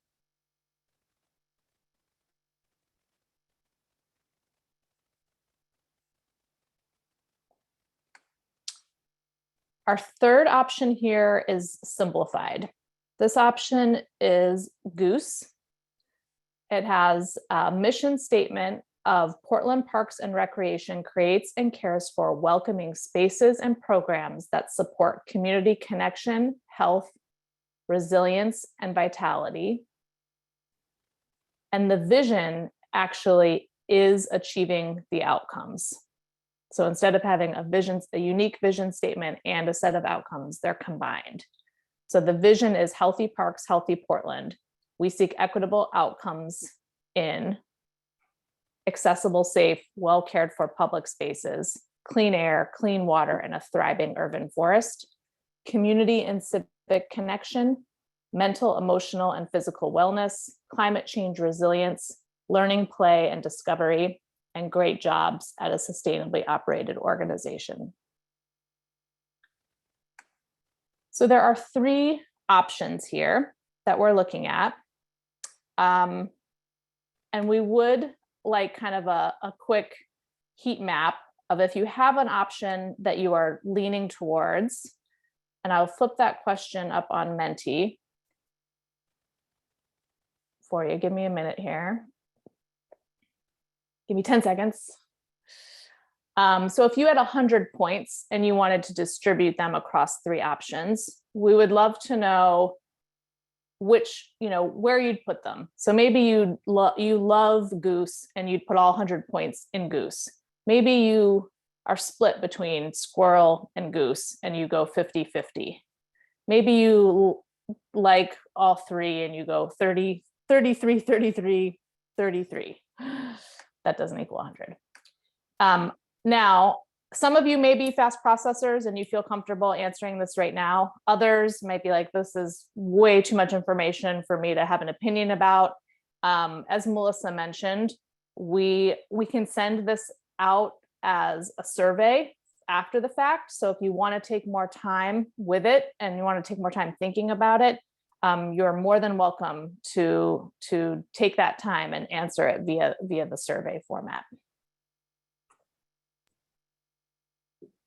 So we have just 2 minutes left here. I'm going to leave these three options up on the screen and allow folks to just kind of review and think quietly. If folks have clarifying questions on these options, we're happy to answer them. And just with the time in mind and knowing that we have to end in a minute, I'll give you a little bit more context. So as Catherine said, we are going to be finishing this wave. We have a number of more groups to engage, including some workshops in parks. And we anticipate ending that wave of engagement in the fall. After that, we're going to be doing some synthesis and analysis and additional work. We anticipate by the year's end having some new statements for Portland Parks and Recreation, and also a report about what we heard through both waves 1 and 2. So the foundational effort of Healthy Parks, Healthy Portland. So I think that We've got some folks weighing in. So if there are any additional questions, you're always welcome to reach out to me. My name is Melissa Arnold again. I'll put my email in the chat. And you should look, or you can look to find, or to, sorry, I'm like not good at multitasking. You can look to hear from us with follow-up with that survey option and this presentation, as well as our raw Menti results from what we were able to get through today next week.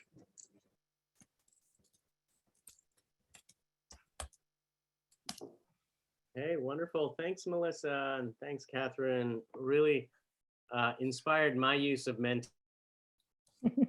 With your use of it, we've used this in the past. This has gotten a lot deeper, and really appreciate the richness in which you've engaged with this interactive tool. Kept us all right on the edge of our seats for the results, I think, each time. It is very satisfying to see instant numbers and results. You clearly have a Menti account, because I try to do this and I only have a certain number of questions I can ask. I can't. Oh yeah. More than I think 3 questions or something. Yeah. Like that. Yeah, paid account. Yep. Great. Great. Okay. Well, as Melissa said, we'll follow up with the survey. So sorry to rush folks. I know it's a lot of heavy content, so we want to allow for more time as needed for sure. Right. I appreciate the use of archetypes too. Such a great way to kind of bring it together. Thanks Thank again, you. Melissa. Thanks, Catherine. All right. Good. So I'd like to transition us just in the last 15 minutes to the last part of our meeting today, tree planting update. And this is over to you, Jen, to kind of give us a sense for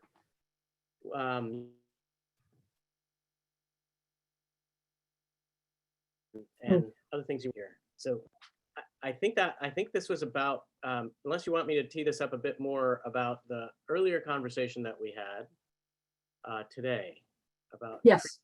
Okay. Yeah, I can tee it up too. And Vivek, you're coming in and out for me. I don't know for other folks. So you might want to take your video off so we can keep you. Yeah, so we fit this into the agenda because of the recent media coverage and all of your questions and concerns and interests in that. And so I'm going to give you some information, and then you can bring questions and comments. And because I'm going to go as quickly as I can and still be, understandable. But because we're going to run up against the end of the meeting, please always send email about questions and comments after. And I think it's probably best that we collect those rather than I try to respond to them in real time, or it might go way past the meeting end. And Healthy Parks, Healthy Portland, that project, of course, you see is much larger and is on a time frame, and already trying to move it along quickly so it can inform levy spending and sustainable future. And so that's why that was already planned for the agenda, and we had to keep going with that and tried to truncate it to fit this in. So I hope that background's helpful. And then, okay, so as with other city services, there needs to be manager and regulator roles. And with trees, that's Portland Parks and Recreation, Urban Forestry's role. And as you know, at least the commissioners who've been on the commission for a while, Parks and BES have been Bureau of Environmental Services have been working to streamline and make city tree planting more effective and efficient. And there have been several steps in that process over time, and that work continues. When Nick Fish was our commissioner, he also had BES in his portfolio, and he recognized overlapping work in the bureaus and wanted us to work together, the bureaus to work together to improve those areas. One was realigning the tree planting programs. And these are the voluntary tree planting programs, nothing about the regulatory things that Forestry does. So the Bureau staff worked together to do that. And that was a process with a facilitator. And through that process, it was determined that tree planting in BES would realign into parks, into the urban forestry program. And certain folks had concerns with that decision, so it wasn't enacted. Rather, another facilitated process with stakeholders was undertaken. And that process, is a reminder for those of you who've been here, included Vivek. And the outcomes of that process included to improve outcomes for Black people, Indigenous people, and people of color in Portland, and low canopy low-income neighborhoods, and that's the focus of the city's tree planting strategy. Growing a more equitable urban forest is what it's called.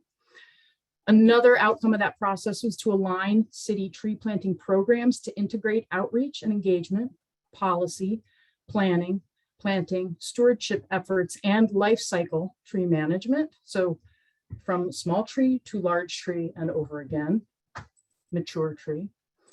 Another outcome was investing new resources and engagement to ensure tree planting activities match the needs and values of the community.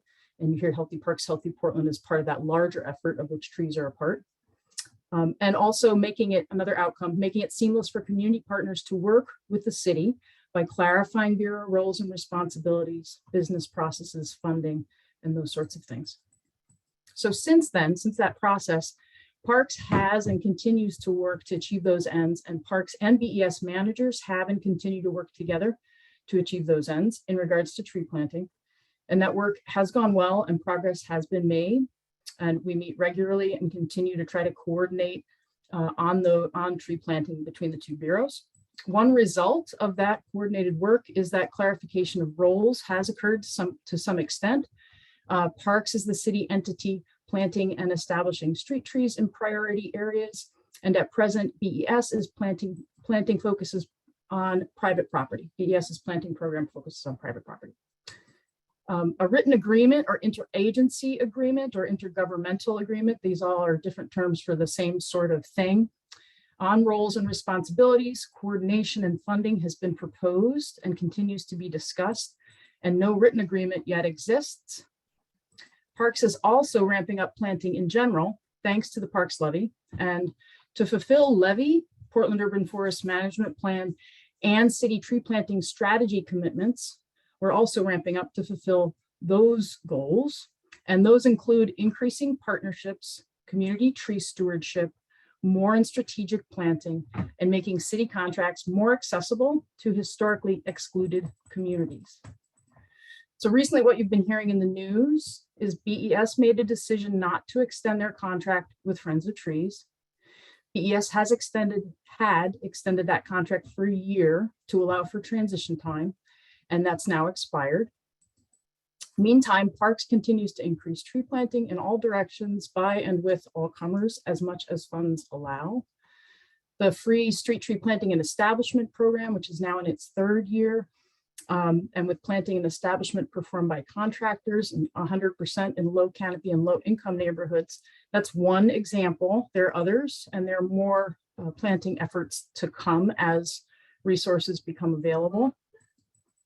And when new contracts are due, tree planting contracts and resources available, we will be preparing requests for proposals and are aiming to make those opportunities accessible to all interested parties, including those that historically have experienced barriers to these often lucrative city contracts.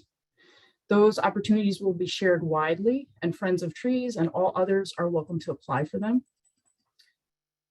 Tree planting and other aspects of tree and urban forest management involve technical expertise that account for, among other things, biology, the municipal environment as tree habitat, the full life cycle of trees, and future generations of people who need the urban forest.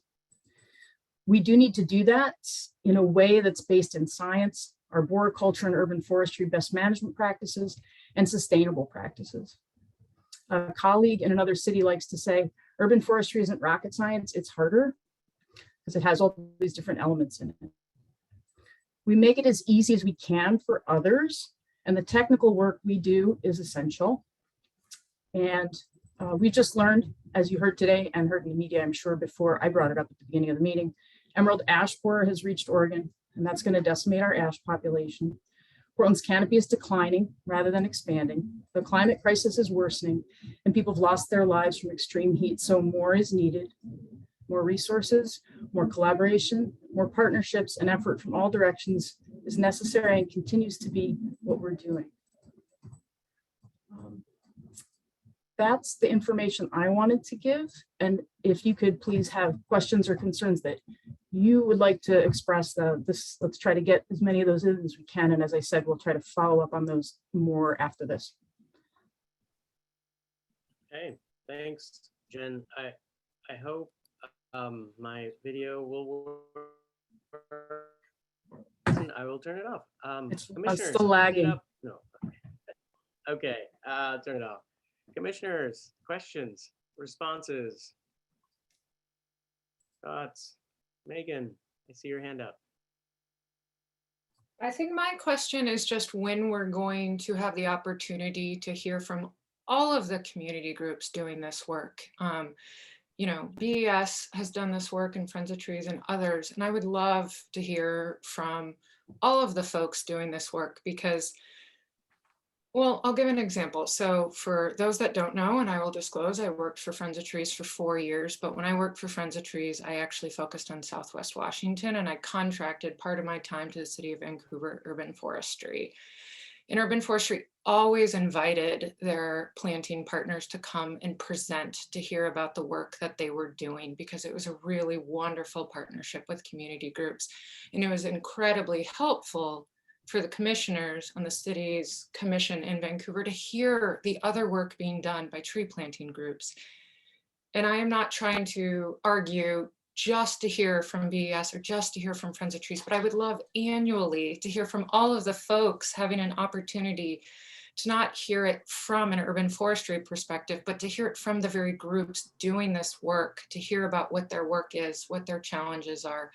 In my 4+ years in this commission, I have not had that opportunity despite asking for it. So I'm curious, we talk so much about community and representing the community, but then we do not hear about the community doing the work that Parks is trying to engage more of to do the work. So when do we get to hear from those voices? Thanks, Megan. We still have 4 minutes. Other questions, concerns, comments?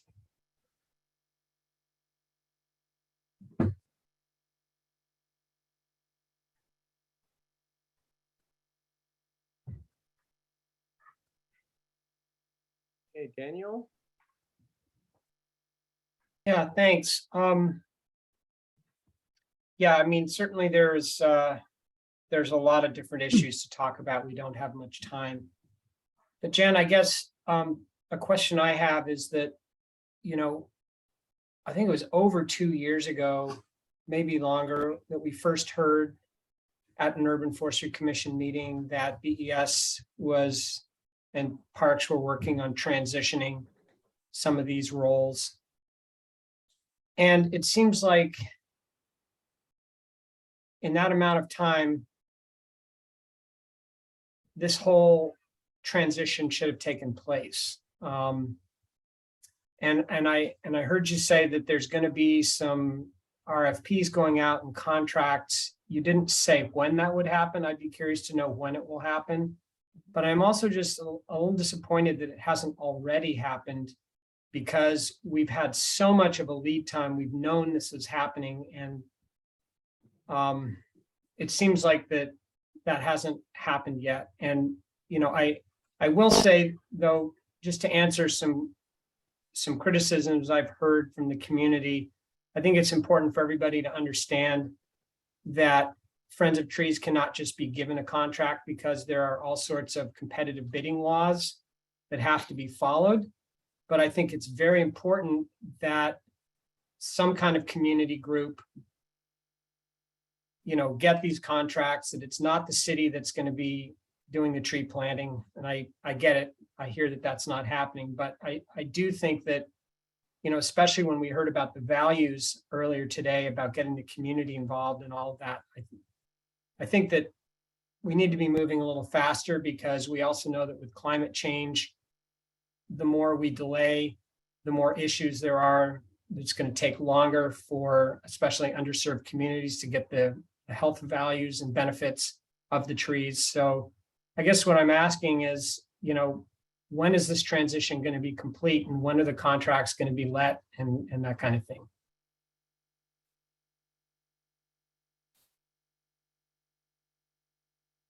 Thanks, Daniel. All right. Well, I would like, we're at time here, 11:30.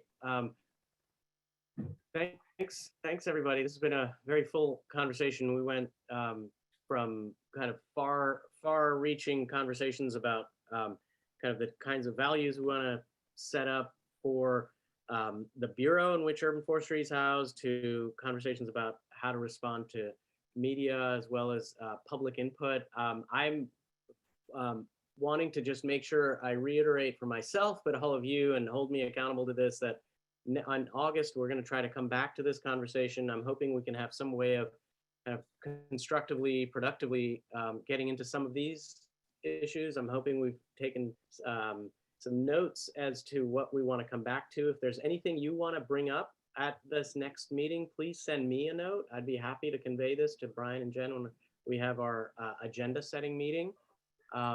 And if we have, especially if you have specific topics you would like to bring up, we're going to have a bigger conversation. I didn't get a chance to do, I kind of lost my particular point of wanting to follow up with retreat conversations, which is also something we're trying to set up for August, September, and going forward, each of the meetings, really looking forward to having some time set aside for following up on some of those meeting retreat topics that have come up. And I understand that Brian is working to get all of those materials from TWE and from Ashley to kind of bring all that together for you all to review before we get deeper into those. My gauge is that we're probably going to get into that in September because we have some stuff to cover in August. So please hold me to that, and I'll try to do the best I can on my side.